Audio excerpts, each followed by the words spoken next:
Hi, I'm Beth McNally, a clinical nutritionist and a mother of a son with type 1 diabetes. Welcome to another post related to our family's Aussie visit. In this post, I'll share how we used our time in Australia to help get our son with T1D ready for university from a food perspective. Our family follows Therapeutic Carbohydrate Reduction for type 1 diabetes, a low-carb way of eating that helps our son achieve normal blood sugars and make T1D easier to manage. In case you missed my last post, our family recently visited Australia.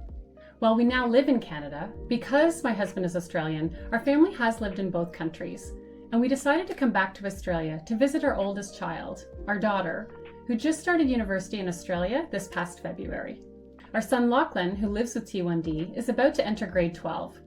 He sees what a great time his sister is having and is interested in checking out some universities while we were over there.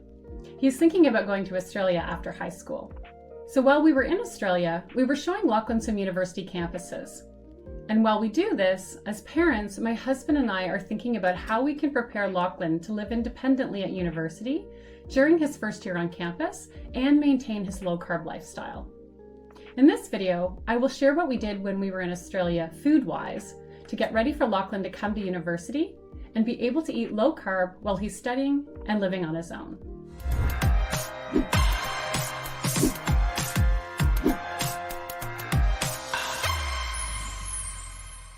For his first year living away from home, our son's aim is to live on campus in a student residence, a residential college, during his first year at university. So we looked at three main food sources for a student living on campus in first year.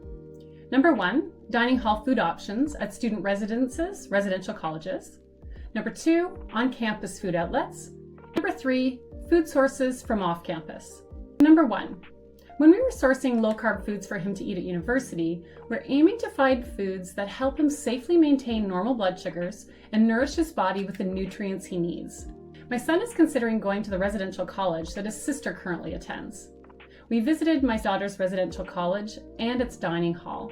So on move-in day this past February, when I helped her move in, parents were invited to share a meal with their kids at the dining hall, so I've eaten a meal there myself. I was pleasantly surprised to see how fresh and real the food was that they served, and they try to accommodate the dietary needs of their students, so that's a good start. My daughter's friend at a residential college has a celiac diagnosis, and they have daily gluten-free options, as well as also catering to students who eat vegetarian and vegan diets. That dining hall serves 3 meals a day. There's a good-looking salad bar that is offered every day for all meals, including breakfast, and Lachlan went to test it out and had a couple of meals there with his sister. He found foods that were safe on blood sugars without him even mentioning his low-carb way of eating. So that residential college's dining hall looks promising. If Lachlan decides to go there and gets in, we will ask to meet with the kitchen staff and work out how Lachlan can eat foods that help keep his blood sugar stable. And this makes me feel better because back in July, Lachlan and I toured some other university campuses back home in Canada, and I must admit it makes me concerned to see the lack of options available to students who want to avoid eating heavily processed foods and want to follow a low-carb lifestyle. We found one great university with a residential college that has a dining hall with a personal chef who will cater to students' specific dietary needs, which we fully appreciated. Other than that, one option, our basic research revealed that many campus meal plans are tied to fast food options with a limited selection of fresh low-carb foods that would help a person manage T1D. So that's our initial research into university residences' dining hall options to date. Our family also checked out the on-campus food outlets in Australia, and at the one university that my son seems most interested in attending, there didn't seem to be a lot of options, as I mentioned in my last video. To be fair, we didn't spend a lot of time seeking out options and checking menus. We just did a quick walkthrough of the food outlets on campus. So we would need to spend more time looking at this. But the on-campus food outlets were primarily selling high-carb sandwiches, baked goods, rice dishes, and breaded fried foods, all of which would result in blood sugar spikes and make Locke feel terrible after he ate. As I mentioned in my last post, we were happy to find an on-campus Mexican restaurant that worked well with its salad bowls topped with protein and guacamole. Now, fortunately, if you live in a student residence or residential college as a first-year student, you're likely going to eat all meals at your dining hall, so not a huge deal that the on-campus food outlets are lacking. If you were an adult working at the university though, and wanted to pick up a low-carb lunch that would result in stable blood sugars, I'm not sure where you'd go to eat on campus. Finally, option 3, I was trying to think outside the box for low-carb foods that Locke could access during his first year away from home. First-year uni students, especially those who play sports and who study/party late into the night, may need food at times other than the 3 set meal times at the dining hall. A short bus ride away from the university is a shopping mall with various grocery stores and a selection of low-carb snacks, plus a couple of restaurants with low-carb meals, so Lachlan was introduced to those options and how to choose foods that are similar to what we have at home. I also stumbled upon a great option for a kid like Lachlan who is managing T1D using a low-carb diet while living on his own for the first time. Through a Google search, I found a blessing in Brisbane, a small business called Keto Loco.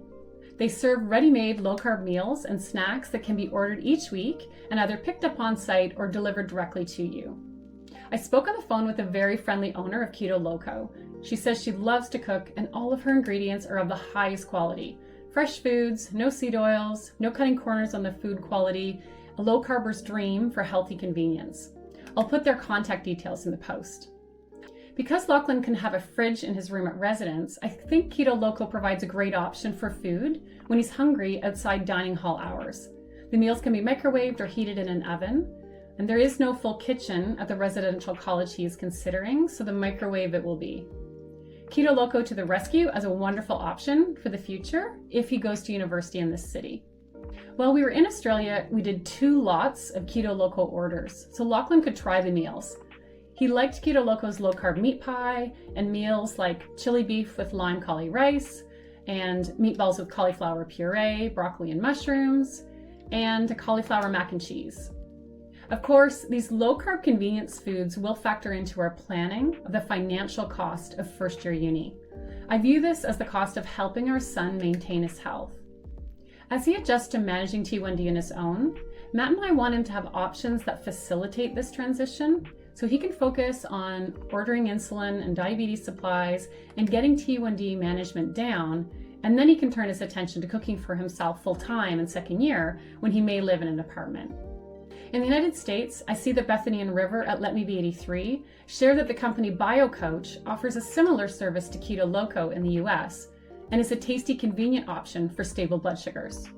I also recently found a fabulous keto restaurant and bakery in Southern Ontario in Canada called Sugar Daddies, with various locations and delivery options, which can provide a similar option if Lachlan goes to university in that area. Our son has been eating this way since he's been 9 years old to support better diabetes outcomes. I believe it is up to my husband and me as his parents to help him transition to living independently in a way that makes T1D easier to manage and continues to protect his health, so he can focus on all the great times and opportunities that first-year uni and living away from home can bring. After our trip to Australia, Lachlan has a better idea of how he will maintain a low-carb lifestyle when he heads off to university. If you have any other suggestions for me and other parents preparing to send their kids with T1D away to university and college, please, I'd love for you to share them with me. Please post them in the comments below. Thank you.